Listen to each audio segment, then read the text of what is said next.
Hello friends, मैं संध्या शर्मा एक बार फिर मैं लेकर आई हूँ ओशो प्रेम के बारे में। क्या कहते हैं, हमने सुना था श्री कृष्ण का प्रेम क्या है, हमने सुना था राधा कृष्ण का प्रेम क्या है। आज हम सुनते हैं ओशो प्रेम के बारे में क्या कहना चाहते हैं। ओशो कहते हैं, ओशो का एक नाम रजनीश भी है। उनका पहले नाम रजनीश ही था, फिर धीरे धीरे उन लोग उन्हें ओशो कहने लग गए। तो ओशो कहते हैं कि प्रेम का जो दर्शन है, प्रेम दर्शन जो है वो अत्यंत ही विस्तृत, क्रांतिकारी और गहराई को लिए हुए है। ओशो कहते थे कि वे प्रेम को ही जीवन की सबसे बड़ी संभावना मानते थे। वे कहते थे कि प्रेम ही जीवन में सबसे ज्यादा महत्वपूर्ण है। वे कहते थे सच्चा प्रेम केवल तभी संभव है जब व्यक्ति स्वयं से प्रेम करना सीखे। जिसके पास स्वयं के पास ही प्रेम नहीं होगा, जो स्वयं से ही प्रेम नहीं करेगा, वो अन्यों को फिर क्या देगा, क्योंकि जिसके पास जो होता है वही तो वो दूसरों को देता है। तो ओशो का कहने का मतलब था कि सबसे पहले स्वयं से प्रेम करना सीखो। ईश्वर ने मुझे ये नहीं दिया, ईश्वर ने मुझे वो नहीं दिया, मुझे वो चाहिए था, मुझे वो चाहिए था, नहीं। जैसा आपको ईश्वर ने बनाया है, जो कुछ संभावनाएं आप में ईश्वर ने रखी हैं, वही महत्वपूर्ण है।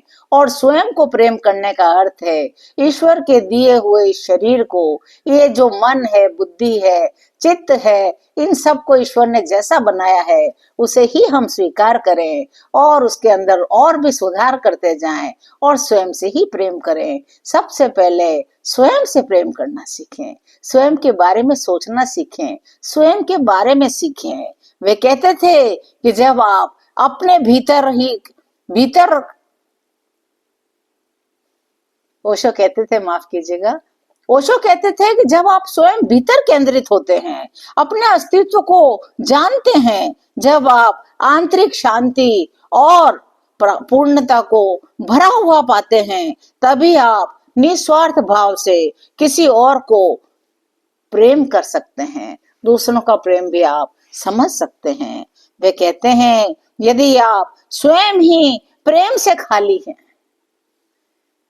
लोगों से प्रेम मांगते रहेंगे, तो कैसे दूसरे लोग आपको प्रेम दे सकते हैं। आप स्वयं ही पहले प्रेम से भर जाइए, फिर आप लोगों को जब प्रेम देंगे तो आप स्वयं और भी प्रेम पाएंगे। तो पहले खुद से प्रेम करना सीखें, लोगों को प्रेम देना सीखें, फिर आपको अपने आप ही अपना प्रेम मिल जाएगा। वे कहते हैं हमारा अपना स्वयं के प्रति प्रेम एकांत में ही जन्म लेता है। जब आप अकेलेपन से ऊब कर किसी दूसरे को खोजने की कोशिश करने लग जाते हैं, मतलब कि आप तो भीतर से स्वयं ही खाली हैं। जो व्यक्ति अकेला रहता है और हर दिन दूसरों से प्रेम की आशा करता है, दूसरों को खोजता है जो आपके साथ रह सके, तो ऐसा व्यक्ति तो स्वयं खाली है। जब आप अकेलेपन को एकांत में बदल देंगे, स्वयं के भीतर केंद्रित हो जाएंगे, स्वयं से प्रेम करना सीख लेंगे, तो आपको फिर किसी और के प्रेम की